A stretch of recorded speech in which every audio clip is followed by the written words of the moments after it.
Thomas and Skarloey's big day out.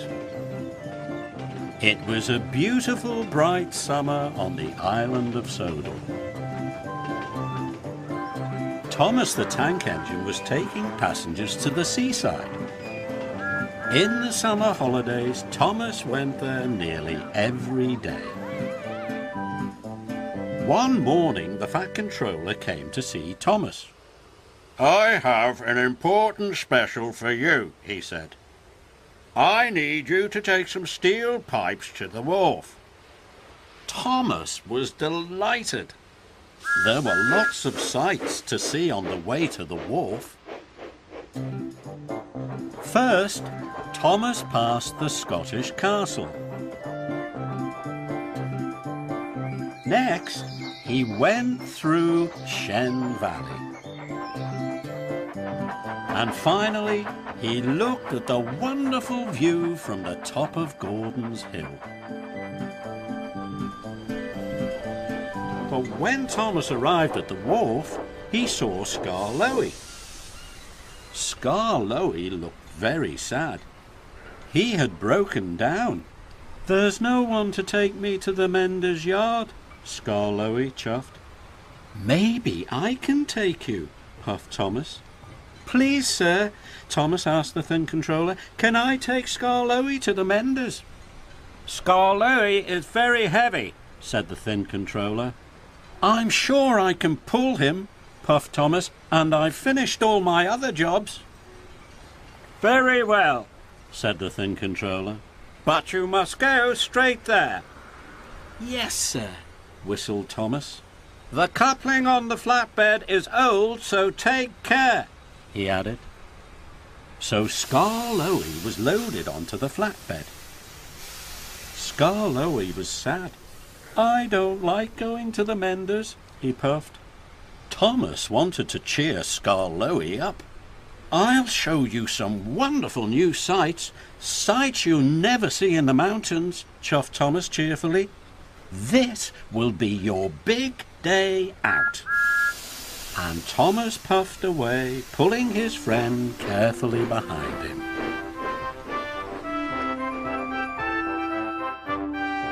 So Thomas didn't take Skarloey straight to the menders.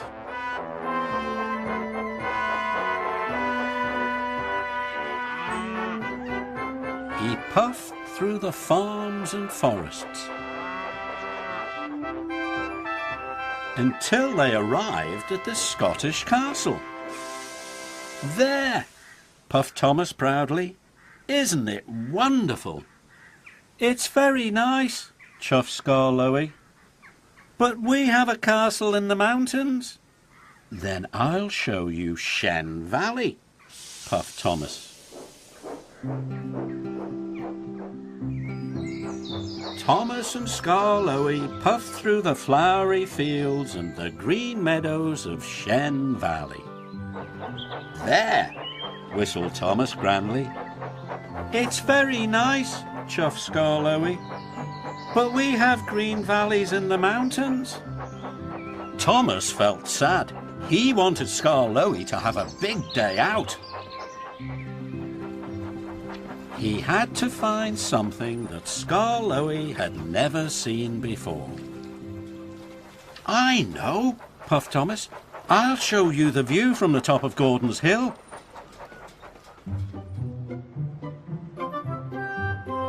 So Thomas huffed and puffed up Gordon's Hill. Skarloey was very heavy. The old flatbed coupling creaked and groaned.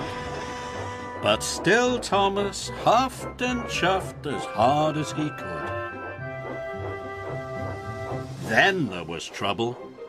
Just as he got to the top of the hill, the coupling came loose, and Skarloey rolled backwards. "Help!"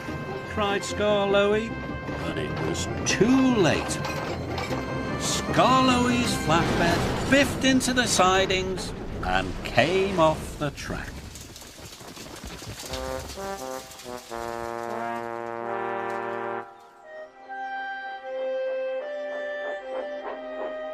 "Oh no," moaned Thomas. The thing controller told me to go straight to the mender's yard, but I wanted to give you a big day out. Now look what's happened." Thomas was very unhappy. So Thomas's driver coupled him up again to the flatbed. Thomas pulled Skarloey and the flatbed carefully back onto the tracks, and they set off for the mender's yard. Thomas didn't try to show Skarloey any more sights. He puffed as fast as he could to do his job.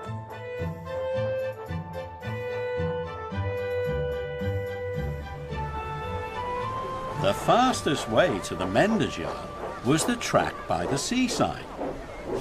Thomas had to stop at a signal.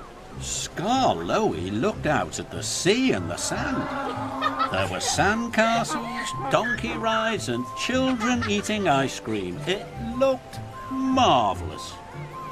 "It's wonderful," gasped Skarloey. "I've never seen anything like that before." Skarloey was so excited it made his axles tingle. Thomas was surprised and delighted. "I see the beach almost every day," he tooted happily. Thomas took Skarloey to the menders. "I'll wait and take you back," tooted Thomas. "Thank you," wheezed Skarloey. When he was mended, Thomas took Skarloey to look at the beach once again. "This is the best big day out ever," puffed Skarloey. Thomas was delighted.